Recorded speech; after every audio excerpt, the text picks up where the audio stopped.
회장님, 네. 제가 상담하는 신랑이라 생각하시고 예. 결혼이 어떻게 진행되나요? 네, 이제서 이 질문을 드리네. 글쎄, 저희 회사가 진행하는 거 말이죠. 저희 회사는 일단 구독자분한테 제가 한 번은 설명해 드릴게요. 일단 저희 회사는 신랑분이 상담이 들어오면은 제가 신랑분 있는 쪽으로 찾아갑니다. 제가 한국을 나가서 찾아가서 일단 신랑분이 어떤 분인지 먼저 제가 대화를 좀 나눠보면서 신랑 모든 프로필을 받고 신랑분 직업 뭐 등등 신랑분 면담을 먼저 하고 그 다음에 신랑분한테 저희 회사 진행 과정을 다 설명해 드려요. 첫째, 금액, 계약금 지불하고 그러고 들어올 때 신부 교육비, 기숙사비, 신부 소개비 등 가지고 들어오고 그 다음에 용돈도 가지고 들어오고 그리고 7박 8일 동안 모든 행사를 하고 나서 한국에 돌아가서 그 다음 주에 잔금 지불하고 요걸 일단 먼저 설명하고 결혼까지 한다는 거잖아요. 그렇죠. 일단 요걸 먼저 설명해 드리고 그 다음번에 이제 딱 넘어가서는 진행 과정을 설명해 드려요. 첫 번째, 제가 상담을 하고 계약을 하시면은 계약금을 입금을 하시면은 신랑분이 먼저 서류를 준비해야 돼요. 첫째, 저희는 기본증명서 상세, 혼인관계증명서 상세, 가족관계증명서 상세, 그 다음에 주민등록 등본, 그리고 경찰서에서 발급하는 범죄경력 개신서 국제결혼용으로, 그 다음에 건강검진 국제결혼용으로 한글 2부, 그 다음에 여권 만들고, 그 다음에 여권용 사진 12장을 준비하셔가지고 건강검진할 때 석 장이 사용되고 여권 만들 때 1장 사용되고 나머지 사진 8장은 저희한테 달라고. 그러면 그걸 가지고 베트남에서 다시 정신과 검진 받고 사용한다고. 그렇게 먼저 설명을 하고 그 다음에 진행을 하는 거는 자, 첫 번째 신랑분이 계약을 하고 계약금이 들어오면은 날짜를 잡습니다. 저희는 일단 한 달에 3주가 진행을 합니다. 매주 일요일 날 출발해서 한국 일요일 날 도착. 딱 정확하게 7박 8일인데 일주일 행사예요. 왜 일요일 날 맞선을 보느냐? 일요일 날 직장 다니는 신부들이 맞선 보러 오라고 할 때 더 많은 신부들이 나올 수 있기 때문에. 그래서 저희들은 무조건 일요일 날. 어떤 분들이 자기는 뭐 평일 날 언제 갈 수 있겠습니까? 하면 일단 못하죠, 저희들. 왜냐면 일요일 날 날짜를 정해서 한 주에 2명씩, 가끔 급한 경우 있어고 3명씩 진행할 때도 가끔 있습니다. 근데 보통 다 2명씩 진행을 하면은 신랑분이 날짜가 잡히면은 서류 준비하면은 저희들은 그 서류를 베트남 말로 4가지는 번역 공정을 합니다. 혼인관계 증명서, 가족관계 증명서, 그리고 아까 제가 한 가지 말에 빠진 게 있네. 직업에 대한 서류, 재직증명서 또는 사업자 등록증 4번, 농지원부 이런 식으로 자기 직업에 대한 서류 그거와 그 다음에 범죄경력서 요 4가지는 베트남 말로 번역 공정을 해갖고 저희가 이제 번역 공정에서 우리가 받습니다. 그건 신부한테 나중에 보여주고 저희 회사가 5년 동안 보관하고 있어야 돼요. 저희들이 감사를 받기 때문에 그 서류가 모든 게 준비되면 날짜도 잡히면은 그 날짜에 비행기표 티켓하고 신랑분이 들어올 때 신부를 위한 비용, 기숙사비, 학당 등록금, 신부 소개비는 $100로 저희가 얼마 준비하라고 하면 그 금액과 신랑 용돈 부분 그렇게 준비를 해가지고 같이 들어오는 분이 공항에서 만나서 2분이 같이 들어와요. 그러면은 현지에 이제 여기 도착을 하면은 호텔에 투숙을 하고 잠시 옷을 갈아입고 뭐 샤워하실 분 샤워하시고 그 다음에 맞선을 보는 곳으로 제가 이동을 시키죠. 저희들은 호텔 세미나실에서 맞선을 봅니다. 그러면은 거기에 먼저 가맞선을 먼저 봐요.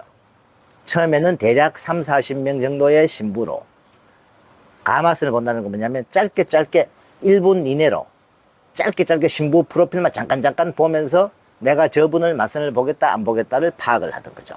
그러면 제가 봤을 때 이 신랑분과 맞선을 볼 필요 있으면 제가 추천도 하고 신랑분도 본인이 맛은 보고 싶은 분 있으면 이야기를 하라 그럽니다. 그러면은 일단은 간 맛선을 보면서 신부들을 다 추려내버려요. 그 신부들 중에 한 명이 될 수도 있을 거고, 두 명이 될 수도 있을 거고, 몇 명이 될 수 있겠죠. 그렇게 맞선을 보려고 하는 신부를 골라서 다른 분 신부들은 다 돌려보내고 그 맞선 보려는 신부들만 다시 본 맞선을 보는 거예요.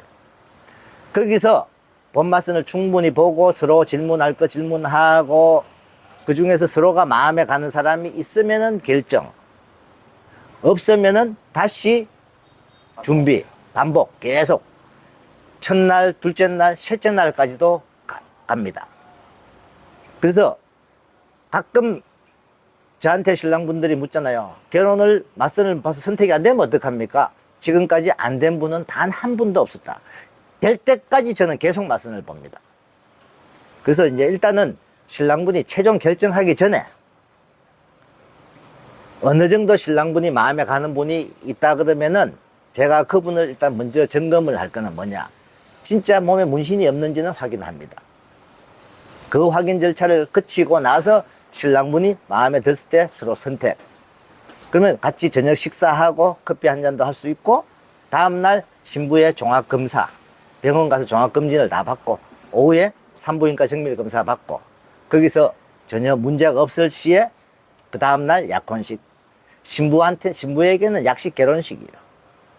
신랑분도 실제 약식 결혼식이지만은 마음가짐을 약혼식으로 하라고 하는 약혼식. 그렇게 진행을 하고 오후에 정신과 병원 가서 정신검진을 받으면서 서류를 하나 만들고 신랑 신부 다요? 다, 두 분 다.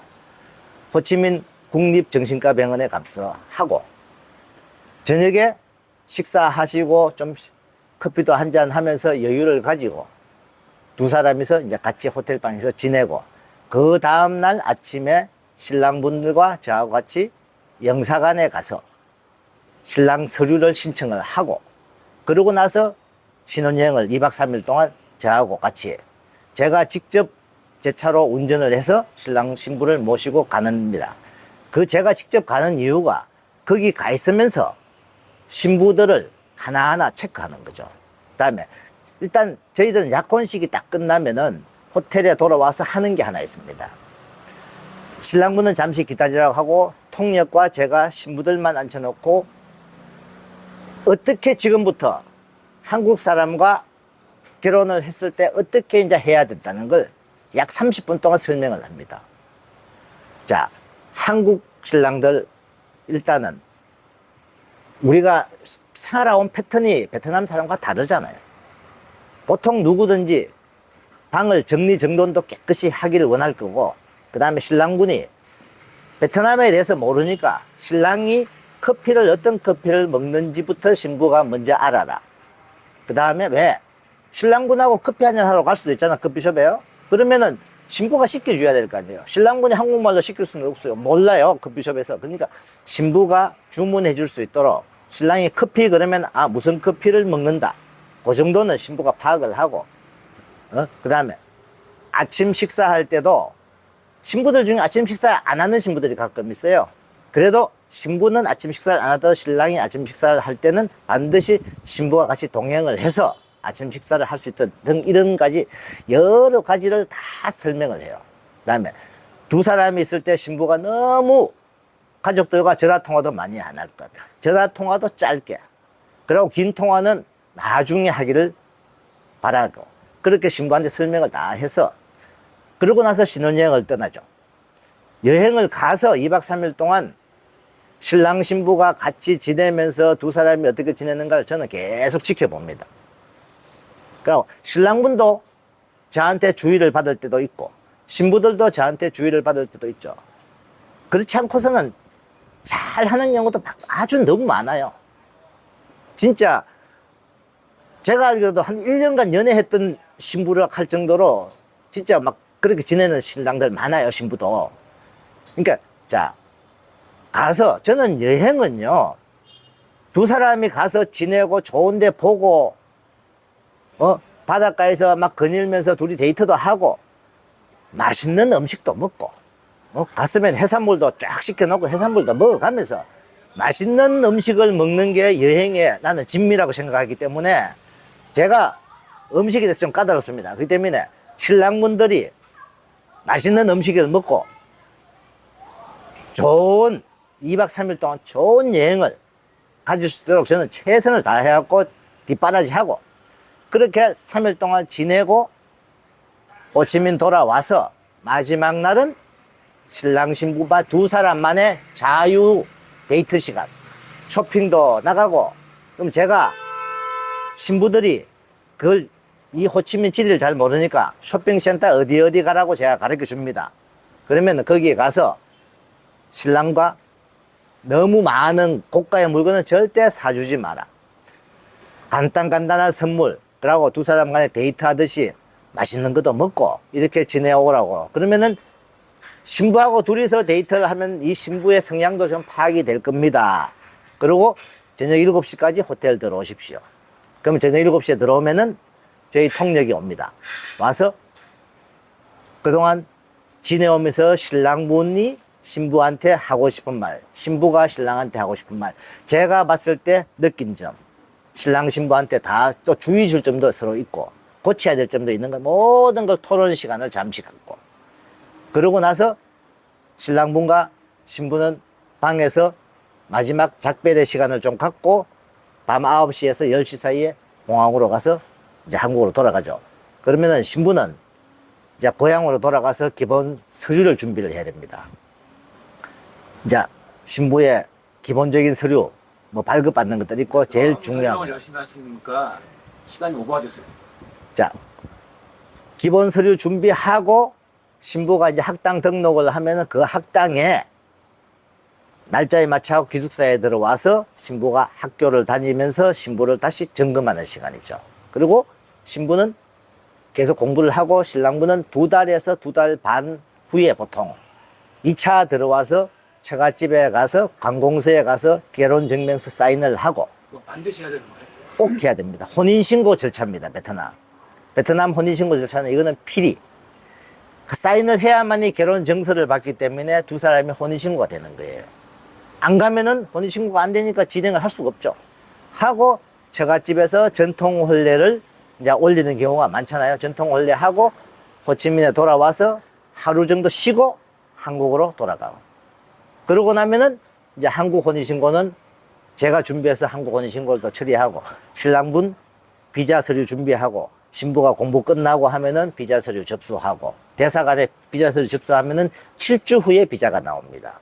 그러면 전체적으로 보면은, 자, 결혼하고 학당 들어가기 전에 준비 시간, 이러다 보면 학당까지 마치는데 거의 4개월 정도에서 4개월 반이 걸립니다. 그리고 비자 신청 준비하고 비자 신청하다 보면은 거의 빨리 진행하면 6개월, 보통 7개월, 통상 7개월은 걸려야 신부가 한국을 간다고 생각하시면 돼요. 이게 전체적으로 진행하는 시간입니다.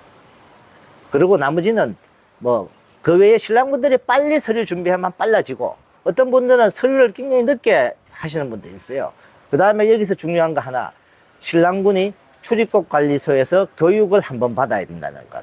그래서 결혼하고 한국 돌아가면은 그 교육을 신청을 반드시 하셔야 돼요. 교육 신청을 해서 교육을 받아야만이 비자 신청할 자격이 됩니다.